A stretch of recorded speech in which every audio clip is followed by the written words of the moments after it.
नमस्कार students, welcome to online study point. Last video में हम क्लास 8 का चैप्टर नंबर 2.4 पढ़ रहे थे, जिसके अंदर दो क्वेश्चन हमने हल कर लिए थे। तीसरे क्वेश्चन की बात कर रहे थे।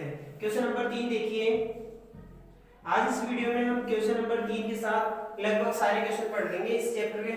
देखिए क्वेश्चन नंबर 3 कह रहा है, दो अंकों वाली दी गई एक संख्या जिसके अंकों का योग 9 है। दो अंकों की कोई संख्या है जिसके अंकों का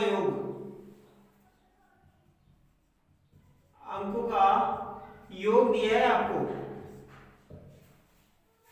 जो 9 है। ठीक है, और क्या दिया है? अंकों का योग 9 है और कह रहा है इस संख्या के अंकों के स्थान बदलने पर प्राप्त संख्या दी गई संख्या से 27 अधिक हो तो दी गई संख्या ज्ञात कीजिए। तो माना दी गई संख्या, मान लेते हैं कि संख्या का एक अंक, माना संख्या का एक अंक x है। समझ गए? नहीं हमें दोनों अंक पता है, बट हमें इतना पता है कि दोनों अंकों का टोटल क्या है वो दिया हुआ है। तो आप एक अंक x मान लिए, एक अंक x है। अगर एक अंक x है तो दूसरा अंक क्या हो जाएगा? दूसरा अंक देखो, योग में से अगर एक अंक घटा दे तो दूसरा अंक आ जाएगा, तो 9 माइनस x। ठीक है, योग में से हमने एक अंक घटाया तो दूसरा अंक आ गया, तो अंकों का योग 9 था। अब देखिए क्वेश्चन जो कह रहा है वो देख लेते हैं। पहले आप संख्या बढ़ा लीजिए। वास्तव में देखो संख्या क्या होती है। वास्तव में जैसा कि हम किसी संख्या के बारे में चर्चा करते हैं तो संख्या कितनी है, जैसे माने हमने 35 है। अगर हम अंकों का टोटल करें तो अंकों का टोटल करके कैसे ला सकते हैं? 35 टोटल करेंगे तो 8 आएगा उसकी जगह, ये पॉसिबल नहीं है। तो टोटल करके अंकों को किस हिसाब से अंकों के अंदर संबंध देखा जाए कि ये नंबर ही आ जाए। तो देखो हम ऐसा कर सकते हैं क्या? ऐसा नहीं करके आप इकाई अंक को जो 5 है उसको 1 से गुणा कर दें। इकाई अंक यही है, ढाई अंक ये है, तो ढाई अंक को 2 से गुणा कर दें, सॉरी ढाई अंक को 10 से गुणा कर दें, क्योंकि 10 गुणा ढाई अंक 3 प्लस, अब जोड़ो दोनों 35 ही आएगा। देखो इसको करेंगे 30 प्लस इसको करेंगे, सॉरी 30 प्लस 5 एकम 5, तो क्या हो जाएगा? 35। अब देखो संख्या का अंकों का टोटल करते हैं गुणा करने के बाद, तो यही आ रहा है। तो आप ये कह सकते हो कि एक बार आप किसी एक अंक को इकाई अंक मान लो संख्या बढ़ाने के लिए, तो मैं इस एक अंक को इकाई अंक मान लेता हूं, तो 1 से गुणा करूंगा इकाई अंक को। ढाई अंक की बात करें तो प्लस ढाई अंक को 10 से गुणा करना पड़ता है, तो ढाई अंक 9 माइनस x, 10 से गुणा कर दिया इसको। ठीक है, आप सोल्व करते हैं इसको। देखो संख्या क्या बन जाएगी? 1 से गुणा करेंगे तो x ऐसा वैसा, 10 से इसको करेंगे तो 90 और इसको करेंगे तो माइनस का 10x। ठीक है, अब देखो बढ़ाओ, ये x इसमें से घटेगा क्योंकि वो प्लस का है, ये माइनस का है, या फिर एक को इसके पास ले जाएंगे तो उल्टा कट जाएगा, इसमें से 9x बचेगा माइनस का, तो 90 माइनस 9x संख्या नंबर 1 बन गई। अब देखो क्वेश्चन में कह रहा था कि संख्या के अंक बदलने पर, तो अंक बदलने पर क्या संख्या बनेगी वो बना लो। अंक बदलने पर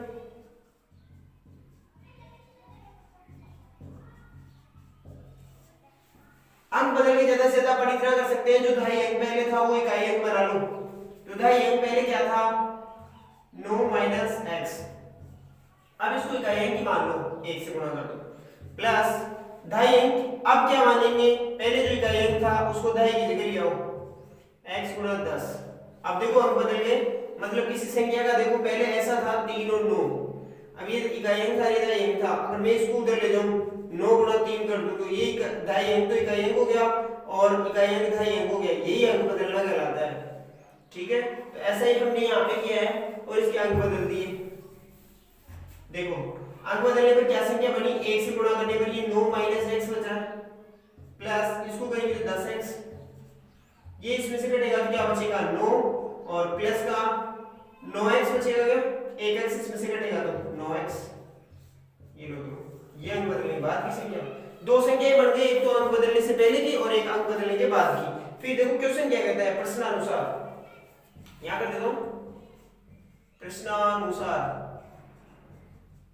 जैसा प्रश्न कहता है उसके अनुसार कर देते हैं। देखो प्रश्न क्या कह रहा है, प्रश्न कह रहा है प्रत्येक इस संख्या के अंकों के स्थान बदलने पर प्राप्त संख्या दी गई संख्या से 27 अधिक है। अंकों के स्थान बदलने पर जो संख्या प्राप्त हुई है वो पुरानी दी गई संख्या ये थी, स्थान बदलने पर ये आई है। तो क्वेश्चन कह रहा था कि दी गई संख्या, इस संख्या के अंकों के स्थान बदल कर प्राप्त संख्या दी गई संख्या से 27 अधिक है। मतलब ये जो है वो 27 ज्यादा है।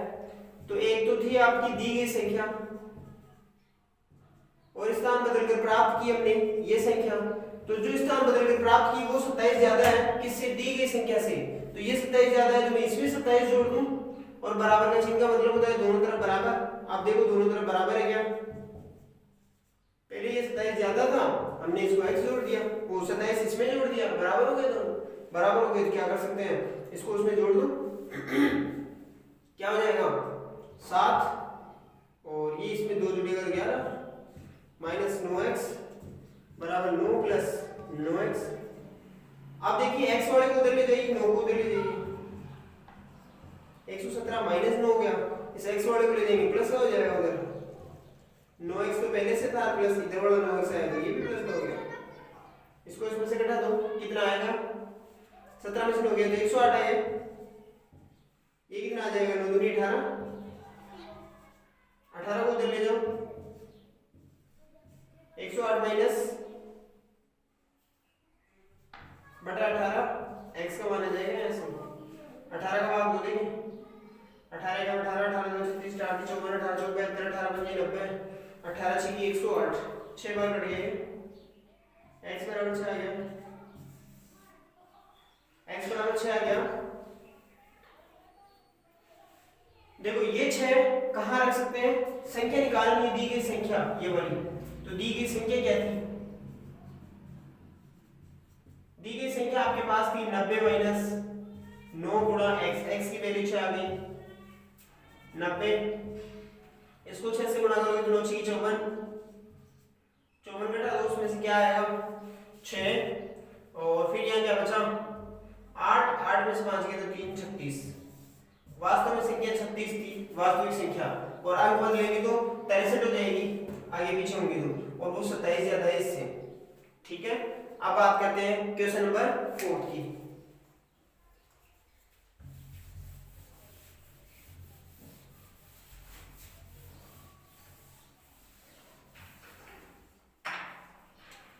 क्वेश्चन 4,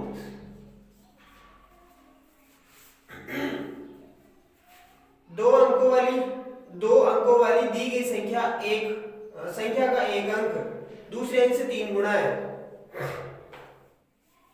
दूसरे अंक से 3 गुना है, तो संख्या का एक अंक माना x है, जो बाद में दिया हुआ है उसी को x मानना है, माना संख्या का दूसरा अंक x है। मैंने कहा था दूसरा अंक x मानना है, मतलब जो बाद में दिया हुआ है वो x मानना है, जो बाद में दूसरा दिया है दूसरा अंक x है। फिर देखिए क्वेश्चन कह रहा है कि दो अंकों की एक संख्या जिसका एक संख्या में एक अंक दूसरे अंक का 3 गुना है, एक अंक जो है वो दूसरे अंक का, तो प्रथम अंक क्या हो जाएगा, दूसरा अंक ये है उसका 3 गुना है तो 3x,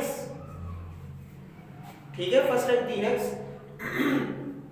फिर क्या कह रहे हैं, इसके अंकों का स्थान बदलकर प्राप्त संख्या को इसमें जोड़ने पर 88 प्राप्त होता है, तो दी गई संख्या याद कीजिए, इसमें भी संख्या बनानी पड़ेगी, संख्या।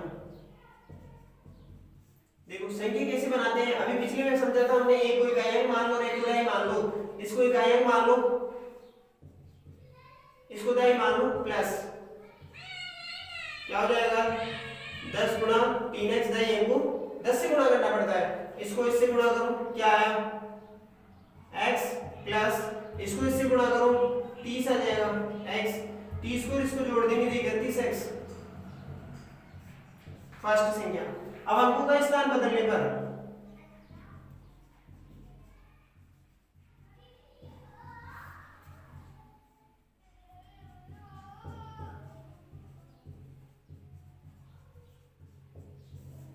जब अंकों का स्थान बदलेंगे तो क्या आएगा, देखो अंकों का स्थान बदल दीजिए, इसको तो ले जाओ अब इकाई अंक की जगह, एक से गुणा कर दो, प्लस ढाई अंक की जगह कौन है x, ढाई अंक की जगह इसको इससे गुणा करेंगे तो कितना हो जाएगा 3x, प्लस इसको इससे गुणा करेंगे तो क्या आएगा 10x। ठीक है, दोनों को जोड़ेंगे तो क्या आएगा 10 और 3 13x। ये दूसरी संख्या, वो फर्स्ट अंक बदलने पर आई है तो वो बिना अंक बदले वास्तविक संख्या थी। अब कह रहा है वास्तविक संख्या को अंक बदलने पर आने वाली संख्या से जोड़ने पर 88 प्राप्त हो जाता है। ये कह रहा होगा क्वेश्चन में साइन, वास्तविक संख्या को अंक बदलने पर प्राप्त संख्या में जोड़ने पर 88 आ जाता है आंसर। तो प्रश्नानुसार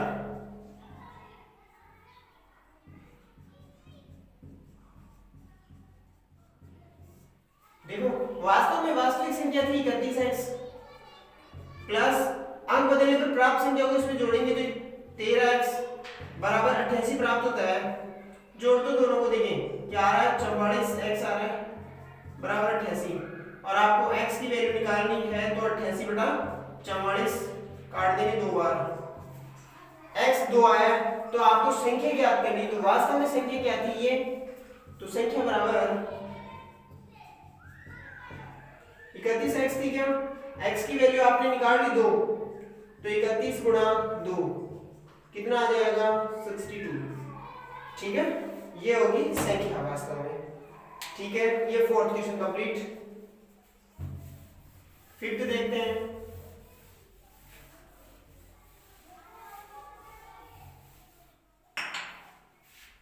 क्वेश्चन फिफ्थ, जो आपका चैप्टर नंबर क्या था 2.4।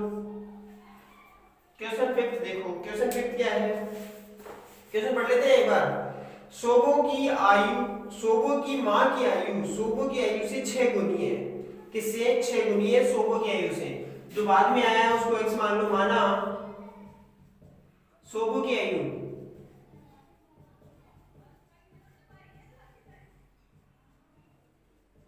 x वर्ष है। ठीक है साहब, सोबो की आयु x वर्ष है और सोबो की मां की आयु जो है वो इस x से 6 गुनी है। तो सोबो की मां की आयु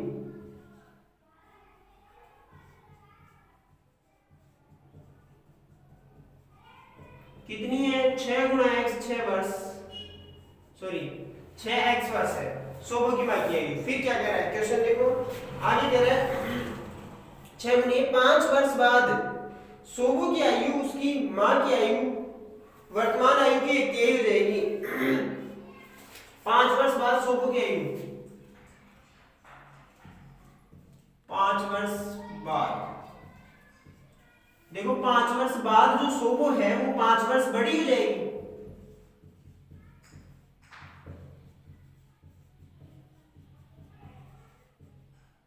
पांच वर्ष बड़ी हो जाएगी तो x प्लस 5 वर्ष, ये हो जाएगा 5 वर्ष बाद। फिर कह रहा है पर्सन अनुसार, पर्सन कह रहा है कि 5 वर्ष बाद सोबो की आयु उसकी मां की वर्तमान आयु के एक तिहाई हो जाएगी। 5 वर्ष बाद पर्सन अनुसार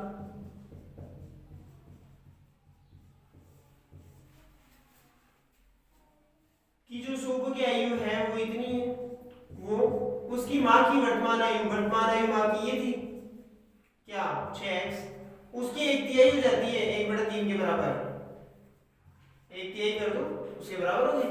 क्या आया x प्लस 5 बराबर एक तिहाई करेंगे 2x, इधर आया 2x, इस x को इधर ले आओ 2x माइनस x और x बराबर 5, 2x में से एक x गया तो x ही बचा, x बराबर 5 है क्या। वर्तमान में सोबो कितने वर्ष की है, 5 वर्ष की है, तो सोबो की वर्तमान आयु 5 वर्ष और उसकी मां की आयु 6 गुनी 6 बजे 30 वर्ष।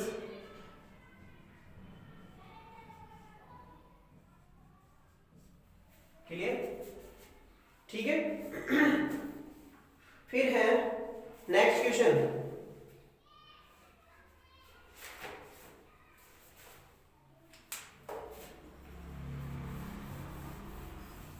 छठा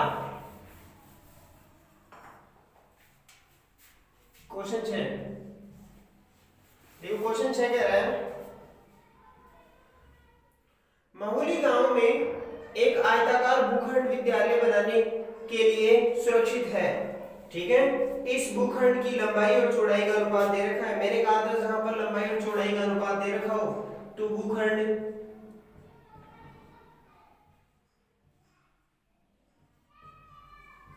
की लंबाई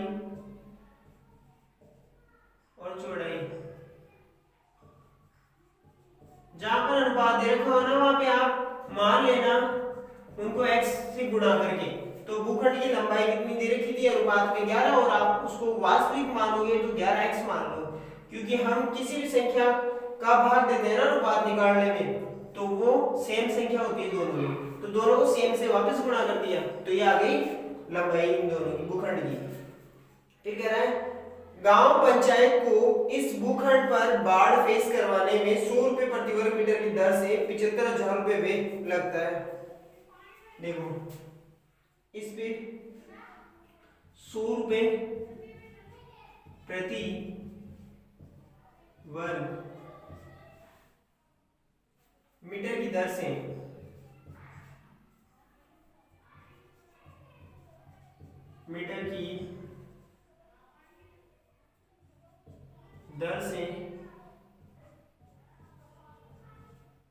बाढ़ लगाने का वे जो है वो दिया है कितना 75,000 रुपए। तो आपको इसकी लंबाई और चौड़ाई याद करनी है। आप देखो देखो बाढ़ लगाने का वे दिया है तो बाढ़ किस पे लगाई जाती है परिधि पर, और परिधि आपको दी नहीं है। तो देखो बाढ़ लगाने का एक फॉर्मूला होता है बाढ़ लगाने का वे बराबर, बाढ़ लगाने का वे बराबर कैसे आता है बाढ़ लगाने का वे, परिधि को रेट से गुणा कर दें, परिधि गुणा रेट। ठीक है, देखो बाढ़ लगाने का वे आपको दिया है 75,000 रख दीजिए यहां। ठीक है, उसके बाद परिधि आपको पता नहीं है, मान लेते हैं परिधि है। ठीक है, रेट आपको पता है 100 रुपए। अब रेट को आप उधर ले जाओगे तो डिवाइड में चली जाएगी, 75,000 बटा 100 बराबर परिधि आ गई। काट दीजिए 2 जीरो से 2 जीरो, 750 मीटर परिधि आ गई। 750 मीटर, समझिए। ध्यान दीजिए, देखो ये भूखंड आयताकार था। ठीक है, तो देखो परिधि और परिमाप गोलीय आकृतियों में तो होता है चारों तरफ की दूरी परिधि, और चौकोर आकृतियों में या त्रिभुजाकार में होता है परिमाप। बाकी बात दोनों एक ही होती है, चारों तरफ की दूरी है, इसके भी चारों तरफ की दूरी है, बात एक ही है। तो देखो मैंने यहाँ परिधि लिख दिया है, यहाँ परिमाप लिख दीजिए आप। ठीक है, वही चारों तरफ की दूरी है परिमाप। ठीक है, ये भी परिमाप, यहां पर भी परिमाप आ गया। ये आयतीय शेप है इसलिए इसमें परिमाप निकलेगा। परिधि और परिमाप वैसे होता है एक ही है, गोलीय आकृतियों में चारों तरफ की दूरी है, इसमें चारों तरफ की दूरी परिमाप है। ठीक है, उसके बाद देखो ये परिमाप पता चल गया आपको। अब आपको पता है कि आयताकार भूखंड का परिमाप का सूत्र क्या होता है। देखो आयत का परिमाप होता है